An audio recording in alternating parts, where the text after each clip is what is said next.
Shalom, shalom, boa tarde. Hoje é dia 31 de março de 2023. Estamos no dia 9 de Nissan, 5.783.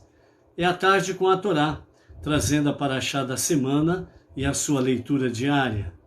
Estamos no sexto dia para o Shabat, então nós estamos na nossa sexta aliá, a nossa sexta leitura dentro da Parashat Tzav, que é no livro de Levítico. Hoje nós temos aí no capítulo 8, os versos 22 a 29, que faz parte da nossa sexta aliá. Hoje é sexta-feira, sexto dia da semana, o sexto dia para o Shabat.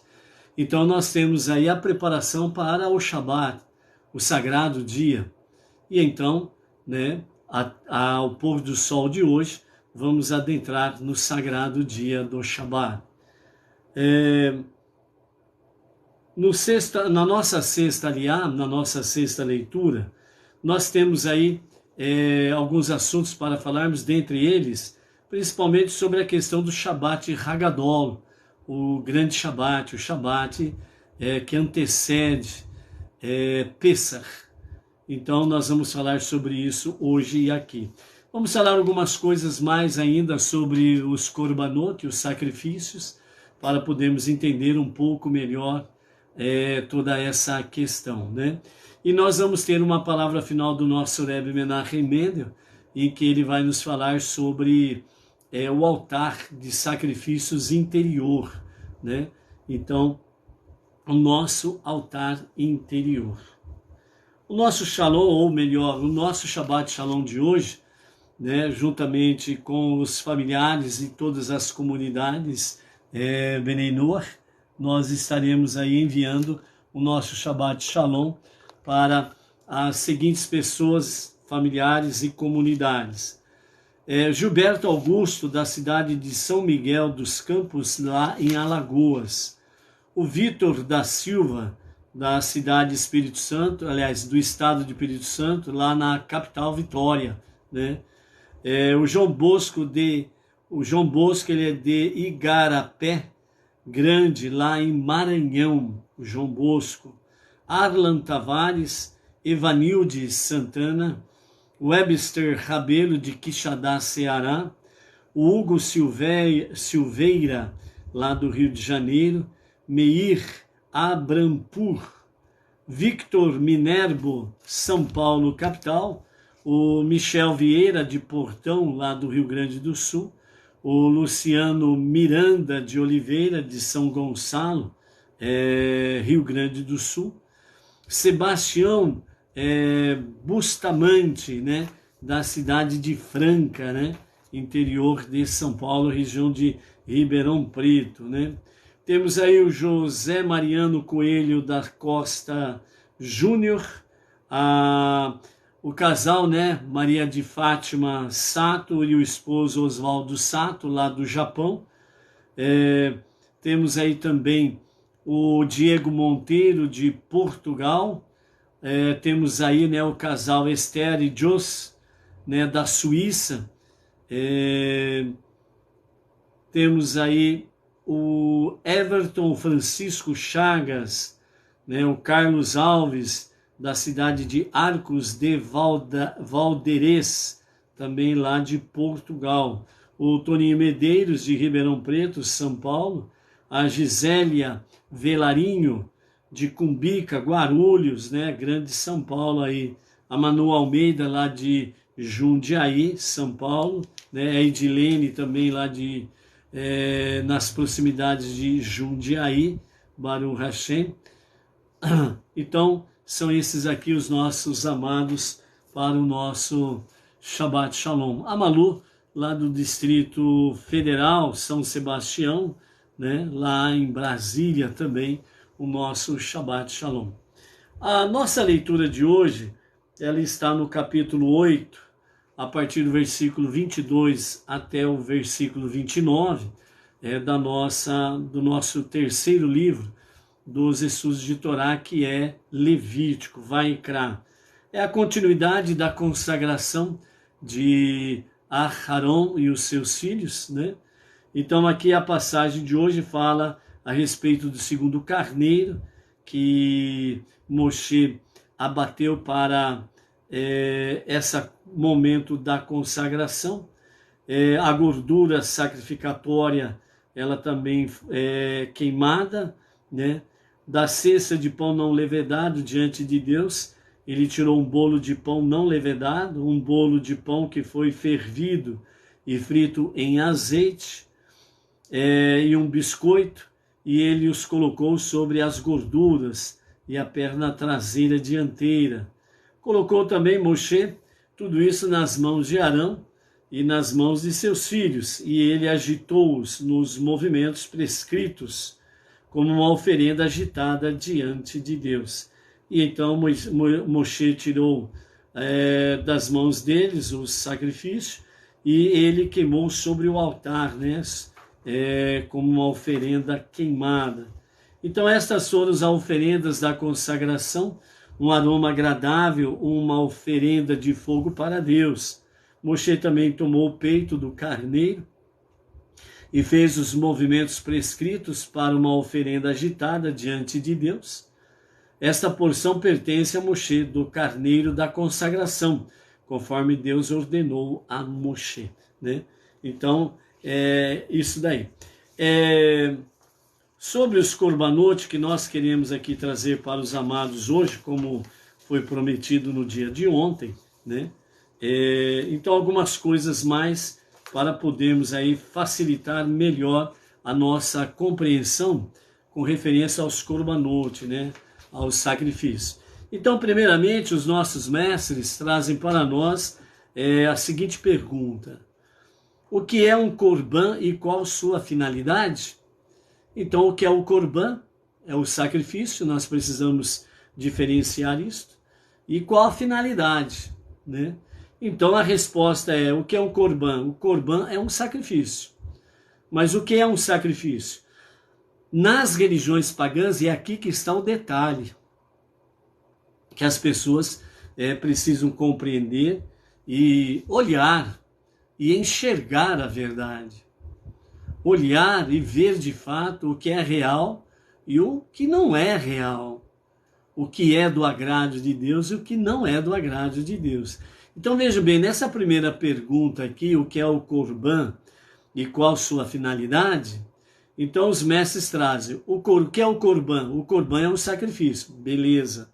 Mas o que é um sacrifício? Agora que vem o detalhe, que é para assombrar as pessoas, para tomarem uma atitude, para tomarem realmente compreensão daquilo que é real e verdadeiro, ok?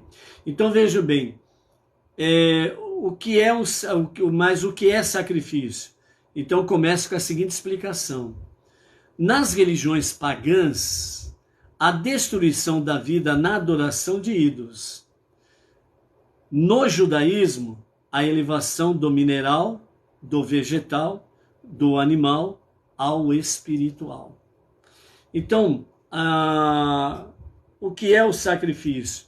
Então a resposta vem para diferenciar uma coisa da outra. Entre elas, vem para diferenciar o que é, de fato, o que as religiões pagãs fazem e o que o judaísmo faz. O monoteísmo, ele foi revelado a Moshe no Monte Sinai, de forma oficial. Antes de Moshe, obviamente, temos os patriarcas, Adão, Noé, por exemplo, e outros tantos que vieram ali antes de Abraão, não é verdade? Porém, oficialmente, com a outorga da Torá, então foi oficialmente o povo judeu, tornou-se o povo escolhido, o povo eleito, ok? Mesmo assim, nessa outorga da Torá, foi a forma oficial do monoteísmo que Deus já vinha revelando entre as nações desde então, desde Adão, desde Noé. É o monoteísmo que Deus vinha revelando. No Monte Sinai, esse monoteísmo, ele se tornou de fato oficial, um conhecimento oficial e verdadeiro, o que é o monoteísmo. Então é por isso que nesse primeiro questionamento sobre o que é o Corban e qual sua finalidade, os nossos mestres trazem exatamente a comparação das religiões pagãs e com a questão do judaísmo. Nas religiões pagãs, a destruição da vida na adoração de ídolos.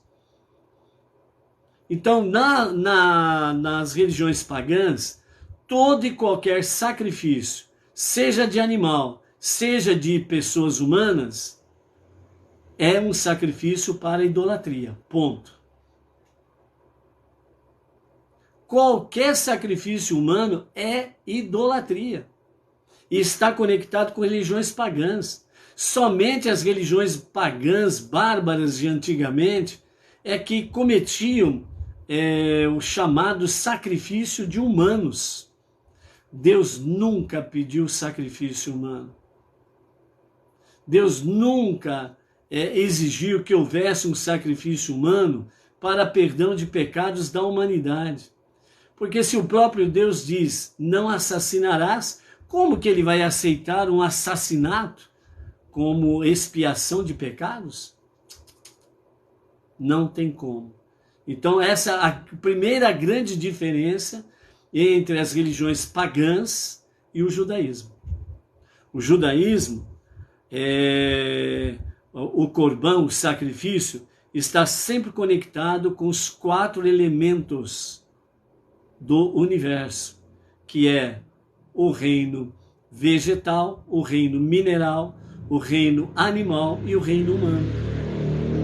Então, por isso que fala que no judaísmo, a elevação do mineral, do vegetal, do animal ao nível espiritual é exatamente dentro desse aspecto.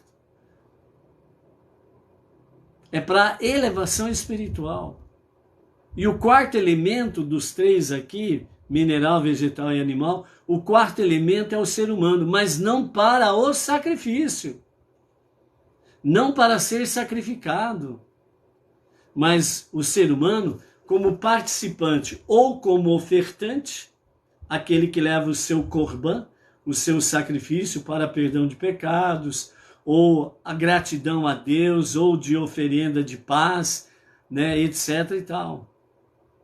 Mas a participação humana é como ofertante ou como sacerdote, aquele que recebe os sacrifícios, que tem a ligação animal, vegetal e mineral. Acabou. Então não existe sacrifício humano para perdão de pecados. Sacrifício humano é coisa de religiões pagãs que o fazem para agradar os seus deuses, a sua idolatria. É isso que as pessoas precisam ter em mente. Deus nunca fez sacrifício, nunca pediu, nunca exigiu, nunca aceitou sacrifício humano. Mas todos os korbanot, todos os sacrifícios, sempre tiveram essa conexão. O reino vegetal, o reino mineral, o reino animal. E o 4º elemento, o reino humano, é como ofertante ou aquele que recebe. No caso específico, são os Kohanim, os sacerdotes que recebiam o sacrifício. Nunca Deus exigiu sacrifício humano para perdão de pecados. Deus nunca aceitou assassinato de pessoas para perdão de pecados. Ponto. Infelizmente, palavras como oferenda e sangue, especialmente somado a isso como sacrifício, têm sido conspurcadas com conotações decididamente não judaicas. Portanto, caberia a nós uma completa reexaminação no conceito original da Torá. Ou seja, com a divulgação da palavra oferenda, sangue e coisas semelhantes a estas, isso se espalhou pelo mundo de uma forma muito negativa, que fala que conspurcadas, ou seja, passou-se informações erradas, meias verdades com meias mentiras. Isso veio trazer confusões nas pessoas. Vejam bem, amados, que no exemplo que nós estamos falando, que Deus nunca aceitou sacrifício humano para perdão de pecados.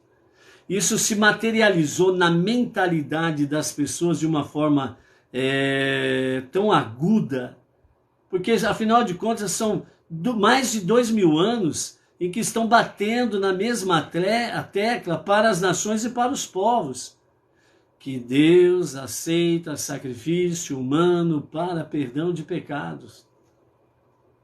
E agora, os nossos sábios falam que essa prática, e principalmente as expressões oferenda e sangue, elas foram realmente repassadas às pessoas e às nações de forma negativa e destrutiva. Foi passado completamente como verdadeiro fake news, mentiras. E como diz o famoso aprendizado dentro do socialismo-comunismo, bate numa tecla por muito tempo. Por mais que ela seja mentira, ela vai ser aceita como verdade. E é isso que está acontecendo. É isso que aconteceu. Então, quando você fala para as pessoas, você é a favor do assassinato de pessoas? Claro que não. Ninguém pode tirar a vida de ninguém, é só Deus.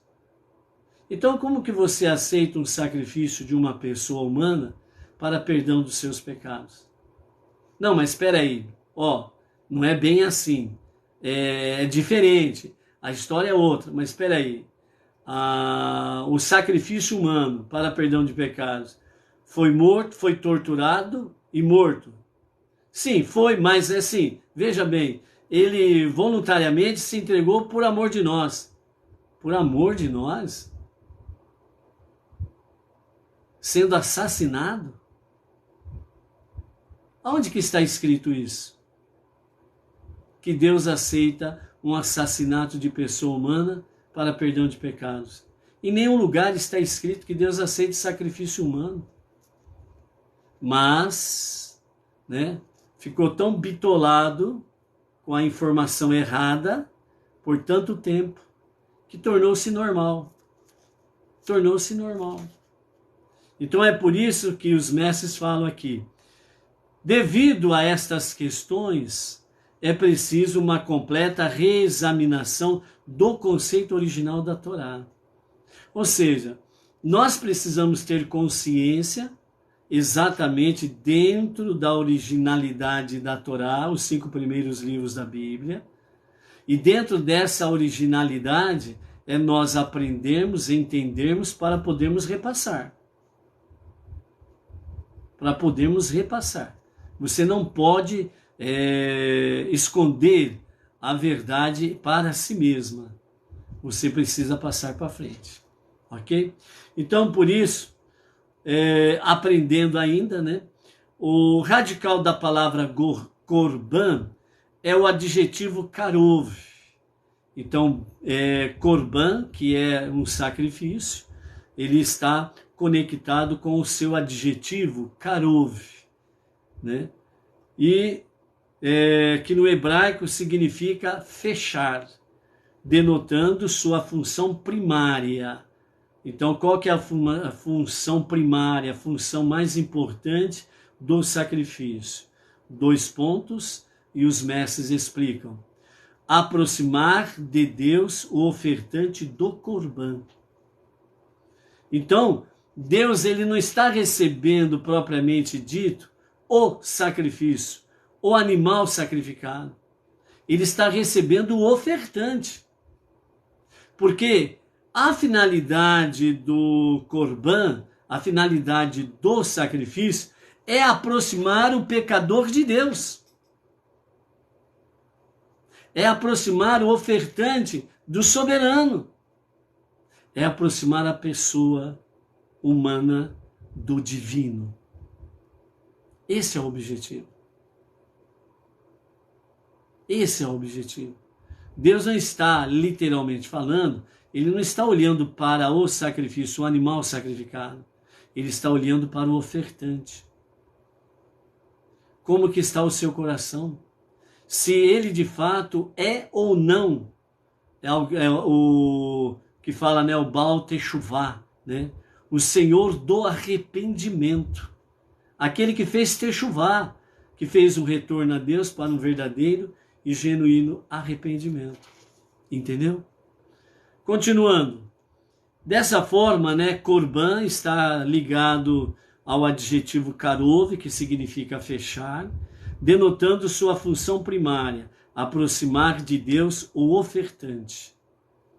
Ao contemplar uma criatura viva, abatida, morta e queimada perante os seus próprios olhos, a pessoa, o ofertante, se voltaria à introspecção e humildade, uma autoanálise e a humildade diante de Deus, reconhecendo que realmente eu errei, eu falhei, era para eu estar no lugar desse Corban, mas Deus se agradou de receber esse sacrifício para perdão dos meus pecados.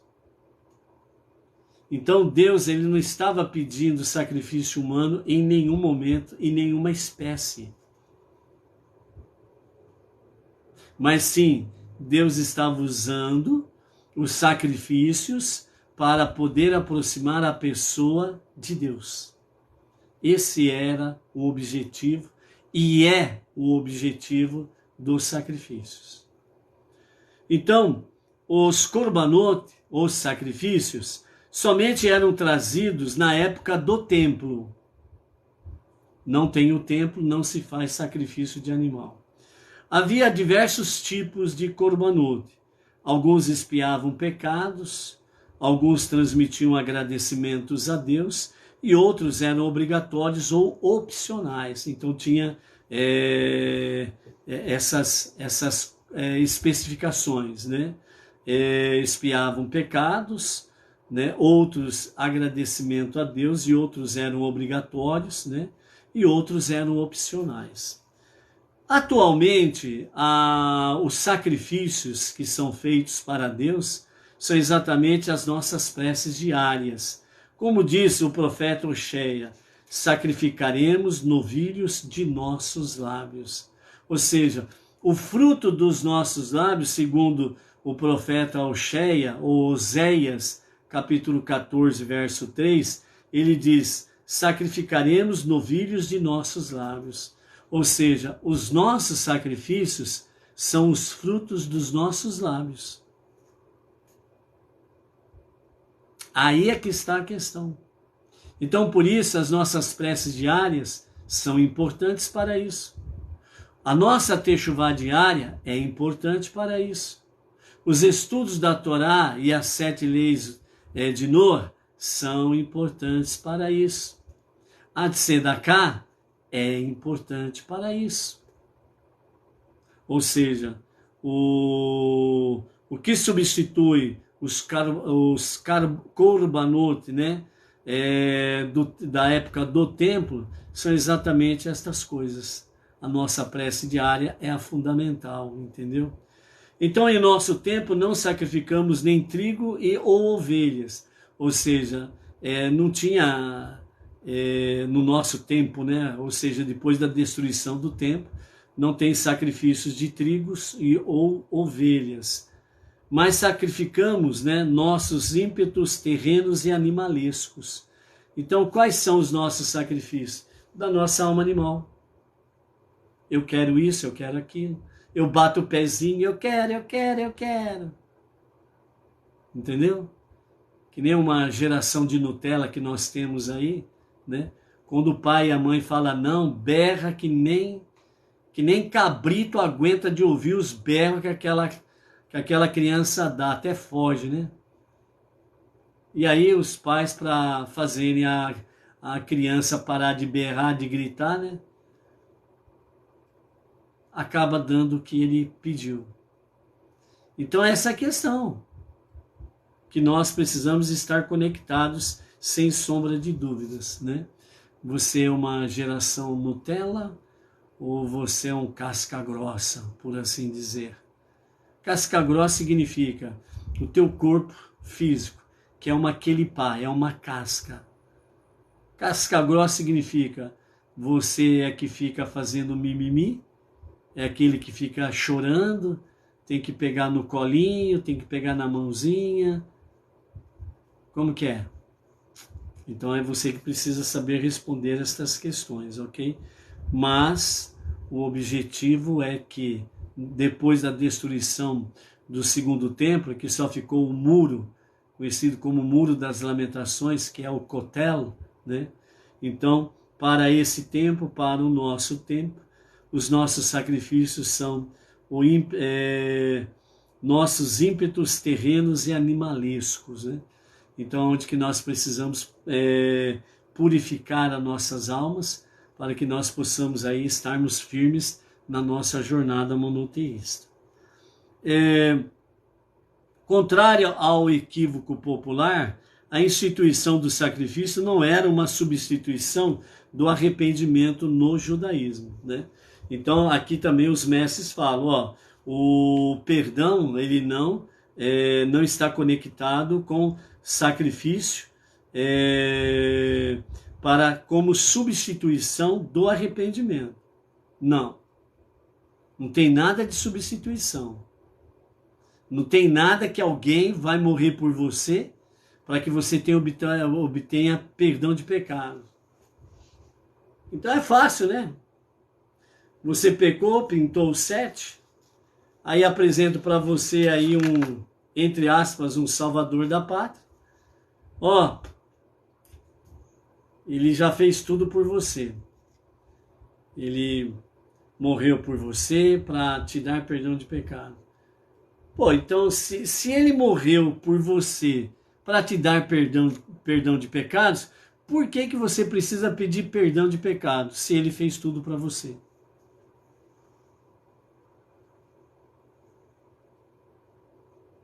E se, de fato, o efeito não foi o desejado, então o sacrifício do ser humano foi em vão. Ou seja, amados, os sacrifícios para perdão de pecados, que é só com animais, ou também com farinha fina, ou também com o fruto dos nossos lábios, como diz o profeta Oséias, capítulo 14, verso 3. Aqui Oséias, mais uma vez também, né, como outras passagens, derruba todo o sacrifício humano que querem falar por aí.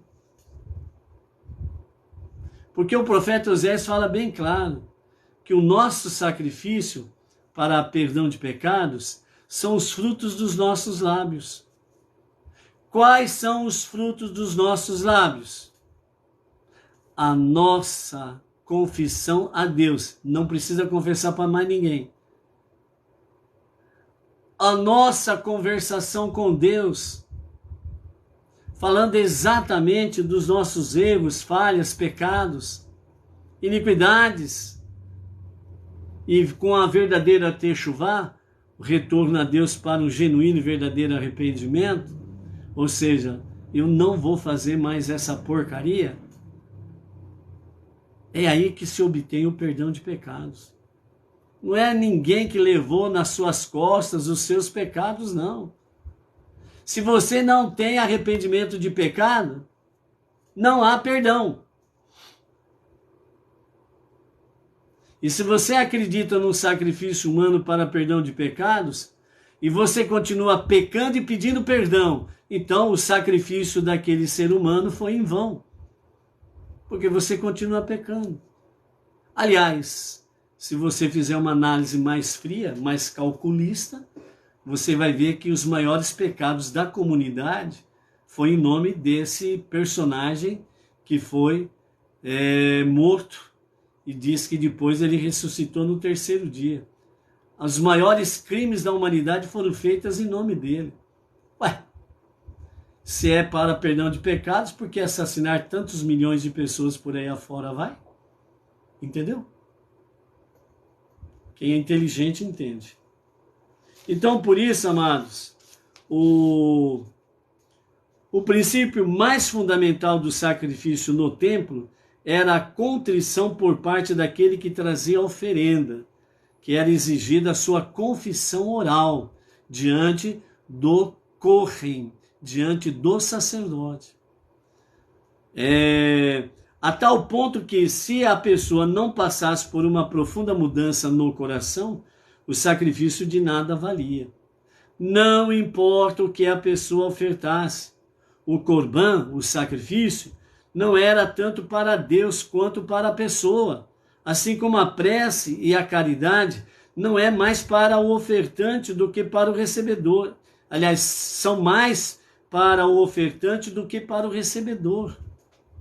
Então, assim como as preces e os atos de caridade são mais para quem pratica do que para quem recebe, assim também a questão dos sacrifícios. Os sacrifícios são para aquele que leva o sacrifício, seja ele de animal, bovino, né? Das 3 espécies, né? Bovino, caprino e ovino. Mais as rolinhas e os pombos. Mais a farinha, 3 dedos de farinha de trigo. Lembra dos 3 dedos, aliás? Dos 3 dedos, melhor aqui. Os 3 dedos de farinha de trigo fino ainda. 3 dedos para ser ofertado. Ou como diz o profeta Oséias, o fruto do nosso lábio. Está entendendo a questão dos corbanote? A questão do corbanote é aproximar a pessoa de Deus e não o sacrifício do animal. O objetivo dos corbanote, dos sacrifícios, é fazer com que a pessoa que leva a sua oferenda se aproxime mais de Deus. Então Deus está olhando mais para a pessoa do que para o próprio sacrifício. Por isso, temos aí o sacrifício, a oferenda de farinha fina. Temos a oferenda que o profeta Oséias fala sobre a oferenda do fruto dos nossos lábios. Davi, num dos seus salmos, ele fala: se o Eterno ele pedisse sacrifícios de touros, ovelhas e cabritos, eu o teria feito. Mas ele não pediu. Ou seja, o próprio Davi, ele realmente reconheceu isso, quando ele foi na presença divina e confessou os seus pecados. E tanto é que fez o salmo, né? Então, amados, o objetivo é fazer com que o ofertante se aproxime de Deus. Essa é a questão dos corbanote, né? Então, depois vamos falar mais, né? Porque o que não nos falta aqui no livro de Levítico são exatamente as questões sobre corbanote, ok? E antes de irmos para a palavra final do nosso Rebbe Menachem Mendel, né? Nós temos aqui a questão do Shabbat Hagadol. Ao pôr do sol de hoje, nós vamos entrar no sagrado dia do Shabbat. E como ele é o Shabbat que antecede a festividade de Pesach, ou Hag Hamatzot, a festa dos pães sem fermentos, ou pães ázimos, né? Então esse Shabbat que antecede, que o Pesach será na quarta e quinta-feira que vem. Então esse Shabbat ele é chamado de Shabbat Hagadol, o grande Shabbat. E a pergunta é, por que ele é chamado assim, o grande Shabbat, ou Shabbat Hagadol?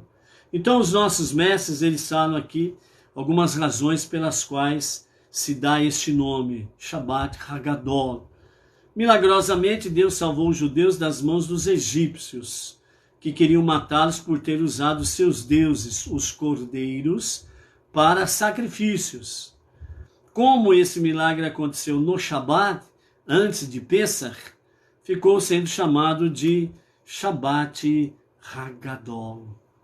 Então esse Shabat lá no Egito, ele ficou chamado e conhecido como o Shabbat Hagadol. Ou seja, o grande Shabat. Para recordar exatamente o que? O milagre para sempre.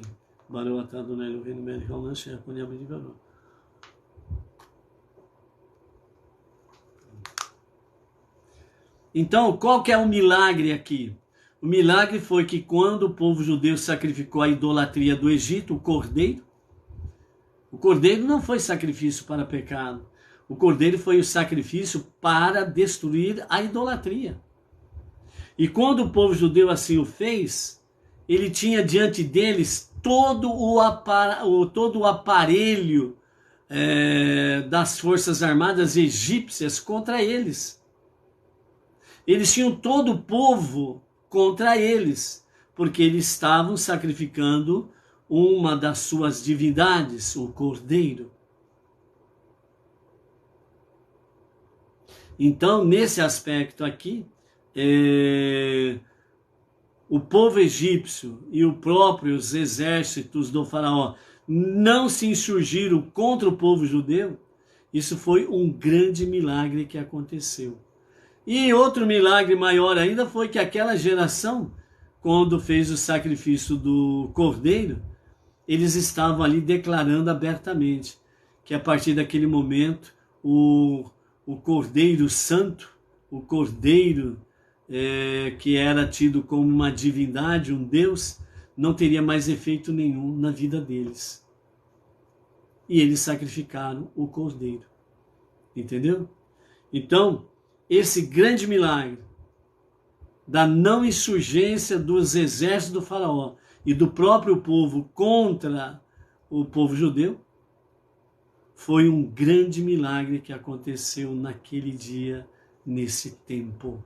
Por isso esse Shabat ficou conhecido como Shabat Hagadol, o grande Shabat. Nesse Shabat, né, também ocorreu outro acontecimento. Quando os egípcios viram que os judeus usavam cordeiros para seus sacrifícios de Pêssar, perguntaram: por que estão preparando esses cordeiros? Os judeus replicaram: logo Deus trará ao Egito uma praga que será a morte dos primogênitos do Egito. E ele nos ordenou que oferecêssemos sacrifícios de Pêssar para que fôssemos poupados desta praga. Por isso, quando você vê lá em Shemot, sobre essa questão, lá fala que somente para esta ocasião que os cordeiros são usados como sacrifício. Para essa finalidade. Ok?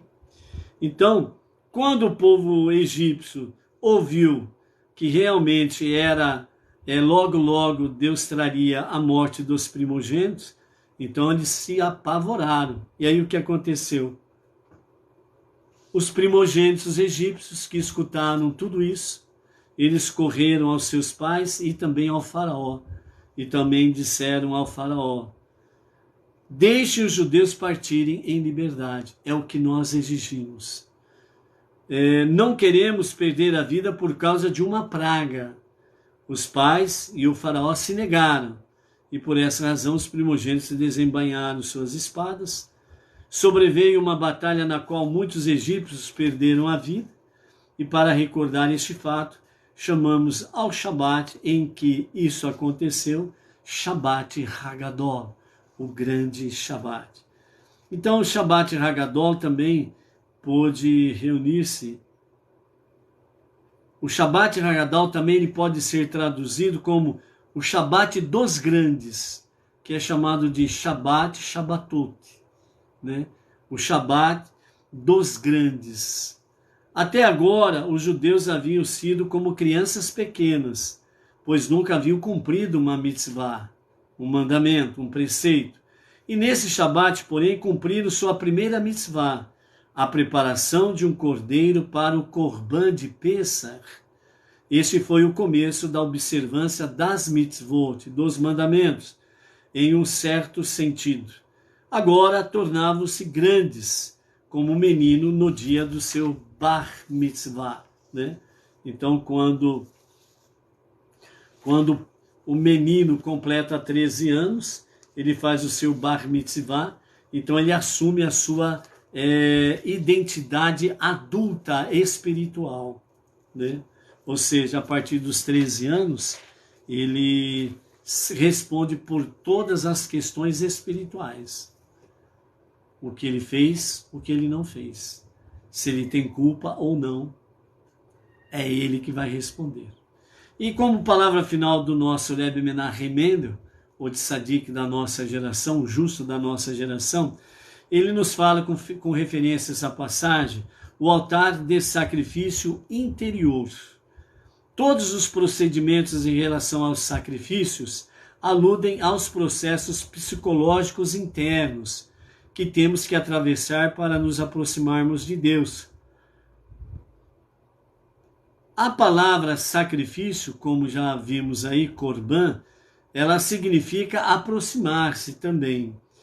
Abater o animal alude o como o abatemos, ou seja, renunciamos à nossa orientação animalística em relação à vida. Nós não aceitamos a nossa alma animal coordenar a nossa vida, dirigir a nossa vida. E é por isso que há uma rejeição com referência à sua orientação animalística. Aspergir o sangue do altar diz respeito ao modo em que, posteriormente, reorientamos nosso entusiasmo, simbolizado pelo nosso sangue quente em relação à divindade. Aqui está falando se o nosso amor fervente por Deus é ou não real. E nós precisamos responder isto. Colocar a gordura do animal abatido sobre o altar faz referência à orientação, à reorientação de nosso sentido de prazer, de júbilo, de alegria em servirmos a Deus. Então, a nossa referência de reorientação no nosso sentido de servir a Deus está exatamente dentro dessa questão da gordura do animal, né? Que gordura ela simboliza isso, o prazer, né? Dentro desse aspecto aqui. Então, representado também pela gordura que provém da indulgência no consumo de alimentos que desencadeiam sensações de prazer em nosso cérebro, voltando-se para a divindade. Quando o ser humano ele alimenta-se da gordura do animal, a sua mente ela tem uma sensação de satisfação que provoca isso. Então, a gordura aqui, ela representa como que está o nosso trabalho para Deus. É um trabalho realmente que traz alegria, júbilo ao coração de Deus, à mente de Deus? Precisamos saber responder isso daí. Então, desta forma, por último, diz o nosso Rebbe Menachem Mendel, queimar o animal no fogo do altar alude ao consumo de nossa natureza animal pela divindade, o que significa que somos antigos instintos animais que são transformados em impulsos para o bem à medida que fazemos deste mundo a moradia para Deus. Então, a questão, podemos mudar a pergunta da seguinte forma: como que está o seu trabalho em transformar este mundo para ser a moradia de Deus? Qual está sendo o teu sacrifício? Como que está o teu altar interior? Então são respostas importantes que nós precisamos acatar e saber responder. Ok? Faça do seu interior um altar de Deus e para Deus. Baruch Hashem. Então, amados, só recordando então, hoje os acendimentos das luzes especiais de Shabat se darão às 17h47. As luzes de Shabat se acendem às 17h47, para estarmos aí entrando no sagrado dia do Shabat para honrarmos o Shabat. E amanhã às 18h39 será exatamente a Havdalah, que é a separação dos 7 dias para os 6 dias comuns. Baruch Hashem. Então vamos em frente para que nós possamos prestar ao nosso Deus o melhor do nosso serviço. Shalom, shalom, ou melhor, Shabbat Shalom a você, toda a família, todas as comunidades Beneinor, em qualquer lugar que estiver. Que nesse dia, Hashem, ele renove o seu espírito de graça sobre cada vida, família e em cada negócio. Shabbat Shalom, amados. Até amanhã.